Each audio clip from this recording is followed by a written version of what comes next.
Жамалбек Самарбекович, саламатсызбы? Саламатсызбы. Мына азыркы тапта Бишкектеги ички жолдор оңдолуп атат, ошол боюнча сизден маек алалы деп турабыз. Биринчи эле суроону азыркы ушул көчөдөн баштагым келип турат. Азыр Совет көчөсүндө турабыз, Горький көчөсүндө. Бул жактан эмне болуп атат? Байтик Батыр көчөсү, узундугу Масалиев көчөсүнөн баштап Жибек жолуна чейинки аралык 6 километр 100 метр же 509 миллион 900 миң сом каралган. Бул көчөнүн баардыгы тең 31 августка бүтүш керек. Бизде bundan сырткары 5 көчөдө иштер жүрөт. Алар Акынбаев көчөсү, Жибек жолунда, Юнус Алиев проспектисинде, Горький көчөсү, азыркы Анкара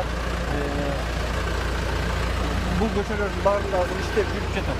Азыркы убакытта Акынбаев көчөсүндө, Жибек жолу көчөсүндө иштер жүрүп атат. Баардыгынын срогу 31 август. Эми жакында Чүйдү баштайбыз, Горькийди баштайбыз. Бул Горький Беликадан баштап 7 апрель көчөсүнө чейинки аралык жазалат.